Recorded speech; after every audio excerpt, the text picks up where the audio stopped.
इटावा जिले के इकदिल थाना अंतर्गत एक गांव बीलमपुर पड़ता है। इसी गांव में बीरबल अपने परिवार के साथ रहता था। उसके परिवार में पत्नी ममता उर्फ विमला के अलावा 3 पुत्र अशोक उर्फ हिम्मत, सत्येंद्र उर्फ अर्जुन, मंगली तथा 2 पुत्रियां रेखा व माया उर्फ अप्पी थीं। बीरबल किसान था। खेतों में उपजे अनाज से ही वह अपने परिवार का भरण पोषण करता था। बीरबल सीधा साधा और कम पढ़ा लिखा इंसान था, जबकि उसकी पत्नी ममता तेज तर्रार खूबसूरत महिला थी। बीरबल जो कमाता था वह सब गृहस्थी में ही खर्च हो जाता था। फिर भी घर में हर चीज का अभाव बना रहता था। अभावों के चलते ममता और बीरबल के बीच अक्सर तकरार होती रहती थी। भाई बहनों में रेखा सबसे बड़ी थी। अब वो 16 बसंत पार कर जवानी की दहलीज पर आ खड़ी हुई थी। रेखा सुंदर तो थी ही, अब शरीर में कसाव आते ही वह और अधिक आकर्षक दिखने लगी थी।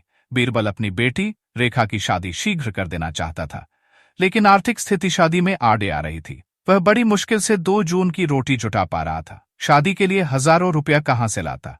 फिर भी वह बेटी के लिए योग्य वर की तलाश में जुट गया। उसने मन ही मन सोच लिया था कि चाहे उसे जमीन बेचनी पड़े, किंतु वह बेटी के हाथ पीले जरूर करेगा। एक रोज उसके करीबी रिश्तेदार ने उसे रामनाथ के पुत्र चंद्रशेखर के विषय में बताया। चंद्रशेखर वानी बाग इटावा का रहने वाला था। फेरी लगाकर वह कपड़ा बेचने का व्यापार करता था। चंद्रशेखर की शादी कटरा मीरा शिकोहाबाद निवासी रामस्वरूप की बेटी पप्पी के साथ हुई थी, लेकिन शादी के 2 वर्ष बाद ही बीमारी के दौरान मृत्यु हो गई थी। बीरबल ने चंद्रशेखर को देखा तो वह रेखा की शादी उससे करने को तैयार हो गया। यद्यपि चंद्रशेखर उम्र में रेखा से बड़ा था और दुजहां भी था, लेकिन बिना दहेज के शादी करने को तैयार था। इस कारण बीरबल भी राजी हो गया। रेखा बेहद खूबसूरत थी। इसी वजह से रेखा एक ही नजर में चंद्रशेखर को भा गई। कमला ने स्वप्न में भी नहीं सोचा था कि इतनी सुंदर बहू उसे मिलेगी। रेखा को पसंद करने के बाद चंद्रशेखर मां के साथ घर आ गया।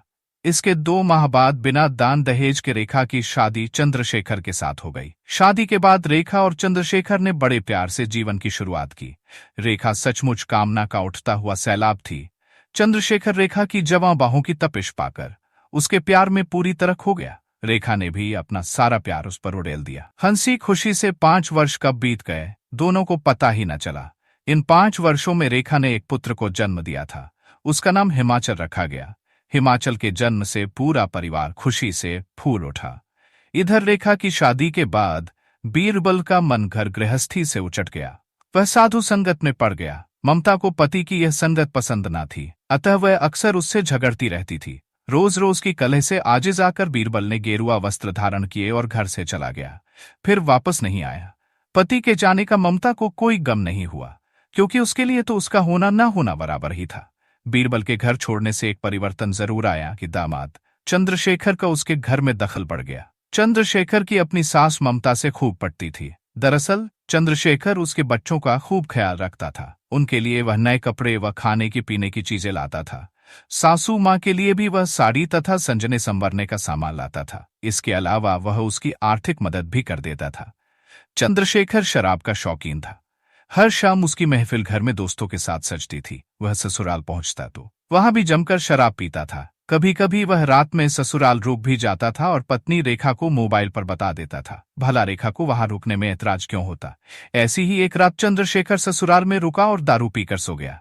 सुबह वह सोकर उठा तो उसकी निगाहें आंगन में नल के पास नहा रही सासू ममता पर पड़ी।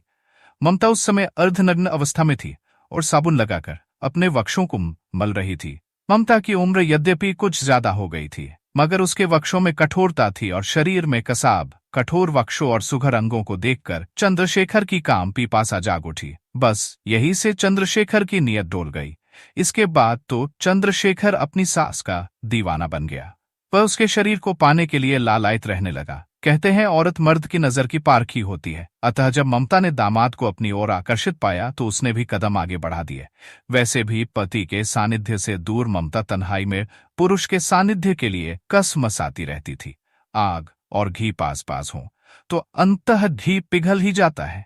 चंद्रशेखर और ममता की निकटता भी कुछ ऐसा ही रंग लाई। वे दोनों एक दूसरे की ओर खिंचने लगे। एक रोज चंद्रशेखर ने सिर दर्द का बहाना किया और ममता से कहा, सासू माँ, बहुत तेज सिर में दर्द हो रहा है। सिर दर्द की कोई टेबलेट या बाम रखा हो तो दे दो। ममता बाम लेकर उसके कमरे में आ गई और चंद्रशेखर से बोली, दामाद जी आप लेट जाओ, मैं लगा देती हूँ। चंद्रशेखर भी यही चाहता था। जब ममता उसके माथे पर बाम मल रही थी तो उसे उसके स्पर्श तथा तरीके में अपनत्व और चाहत की झलक नजर आई। हिम्मत करके चंद्रशेखर ने अपना हाथ ममता की जांघ पर रख दिया और हौले हौले सहलाने लगा। ममता ने विरोध करने के बजाय जांघ से साड़ी हटा दी। खुला निमंत्रण पाकर चंद्रशेखर का उस रात संयम का बांध टूट गया। फिर तो दोनों ने मर्यादा की दीवार तोड़ दी और शारीरिक संबंधों की रौ में वह चले। सास दामाद के बीच अनैतिक संबंध एक बार बने तो ये संबंध दिन पर दिन प्रगाढ़ होते चले गए। दोनों को जब भी मौका मिलता बच्चों की नजर बचाकर एकाकार हो जाते। अब पहले की अपेक्षा चंद्रशेखर का ससुराल आना जाना ज्यादा होने लगा। चूंकि चंद्रशेखर और ममता के बीच सास दामाद का रिश्ता था जो माँ बेटे जैसा होता है, अतः पास पड़ोस के लोग शक भी नहीं करते थे।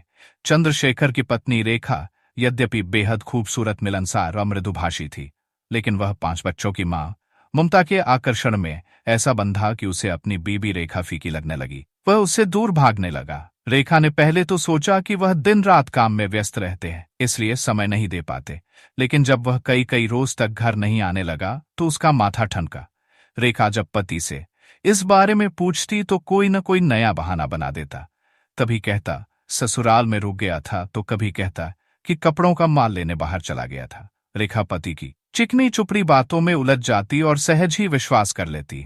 एक रोज रेखा चारपाई पर लेटी थी, लेकिन उसकी आंखों से नींद कोसों दूर थी। हमेशा आजाद परिंदे की तरह चहकती रेखा के चेहरे पर मायूसी व चिंता के बादल गहराने लगे थे। उसकी समझ में नहीं आ रहा था कि उसकी जिंदगी में जहर कौन घोल रहा है। बेहद चाहने वाला उसका पति उसकी उपेक्षा क्यों कर रहा है। चाहे जो भी हो, अब उसे इसका पता लगाना ही पड़ेगा। रेखा ने पति की निगरानी शुरू की और गुप्त रूप से पता लगाया तो उसके आश्चर्य का ठिकाना न रहा। उसे पता चला कि चंद्रशेखर अक्सर ससुराल में पड़ा रहता है। माँ और दामाद के बीच अनैतिक संबंध बन गए हैं।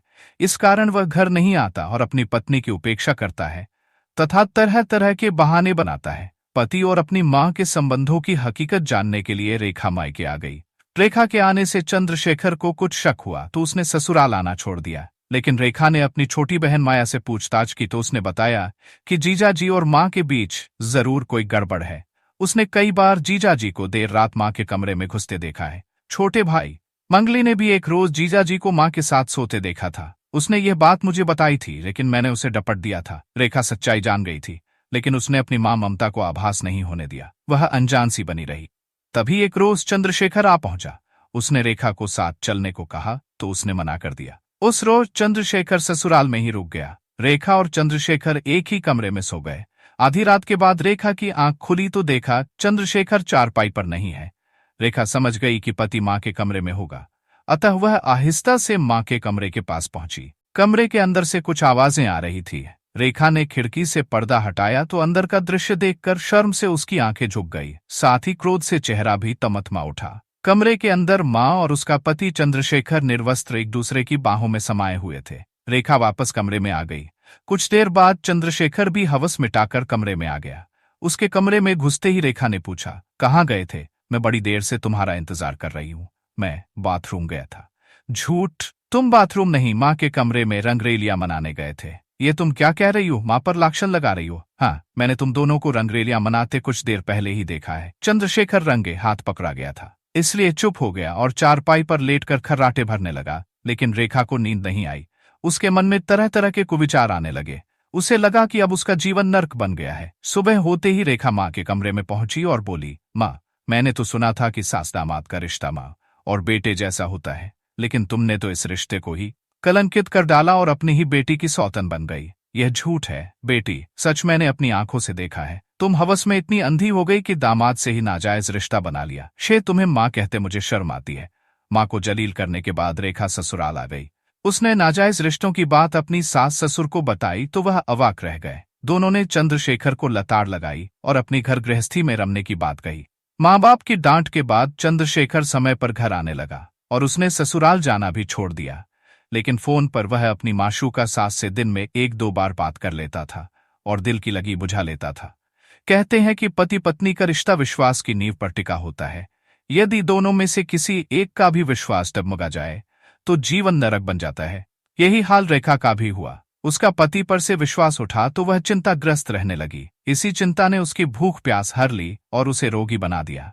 पति ने परवाह नहीं की, जिससे उसका रोग बढ़ता ही गया और इसी बीमारी के चलते 6 जनवरी 2010 को रेखा की मौत हो गई।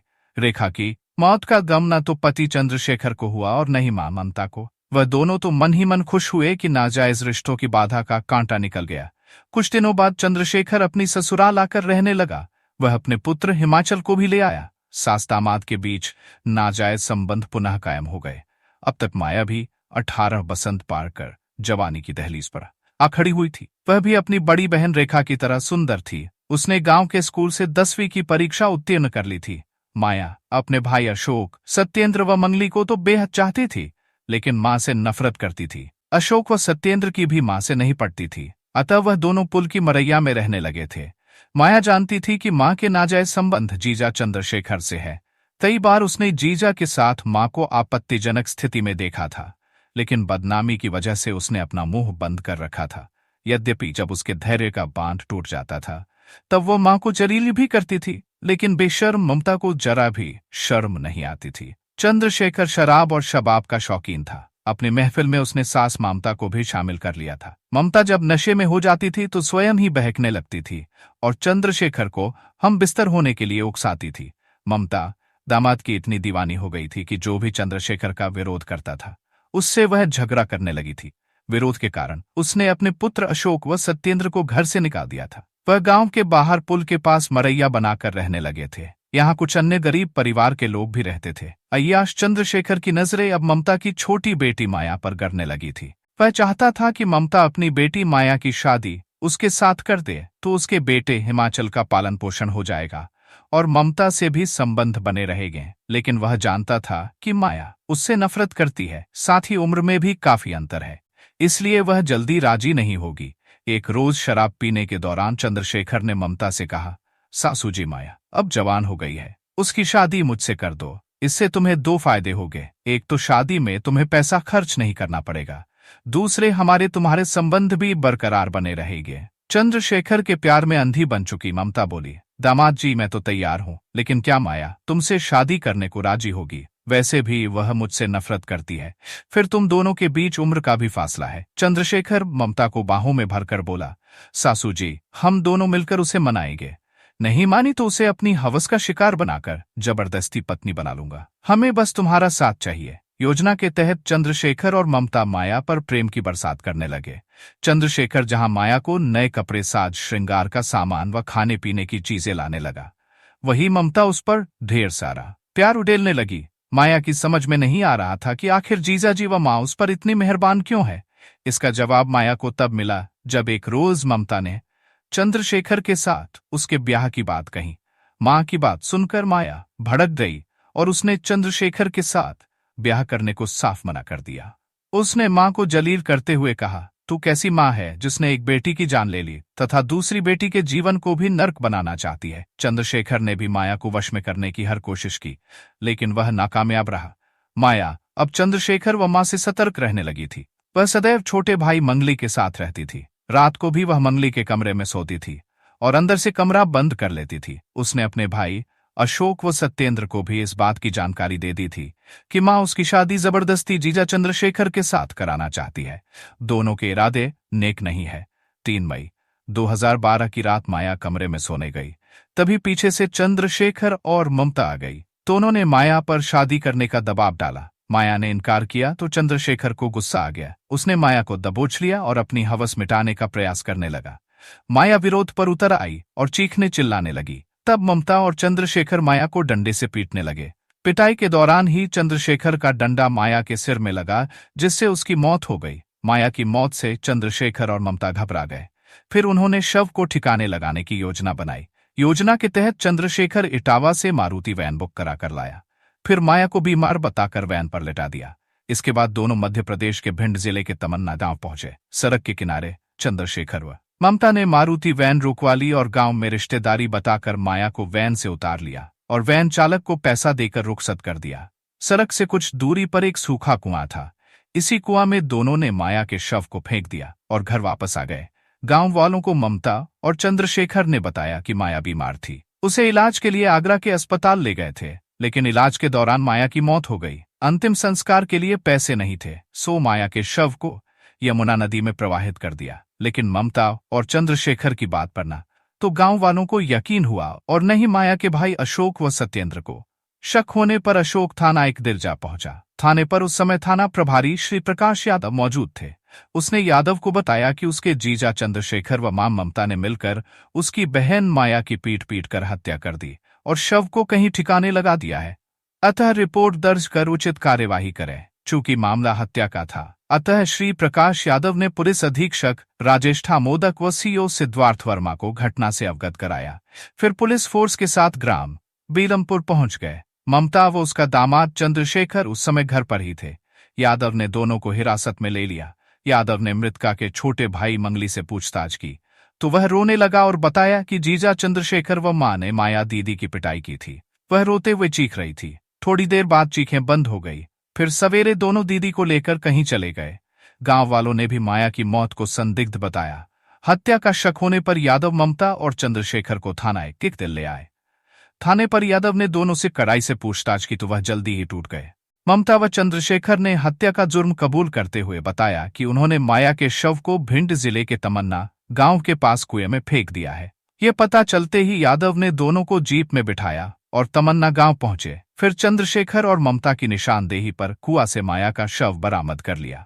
शव बरामद कर यादव वापस लौट आए और शव को पोस्टमार्टम के लिए भेज दिया। चूंकि दोनों ने माया की हत्या का जुर्म कबूल कर लिया था, अतः थाना प्रभारी श्री प्रकाश यादव ने मृतका के भाई अशोक को वादी बनाकर IPC की धारा 302 और 201 के तहत चंद्रशेखर व ममता के विरुद्ध रिपोर्ट दर्ज कर ली और उन्हें विधि संगत बंदी बना लिया। दोनों को इटावा कोर्ट में रिमांड मजिस्ट्रेट के समक्ष पेश किया गया, जहां से उन्हें जेल भेज दिया गया। दोस्तों, कहानी पसंद आई हो तो वीडियो को लाइक करके कमेंट कर दें और चैनल को भी सब्सक्राइब कर लें। धन्यवाद।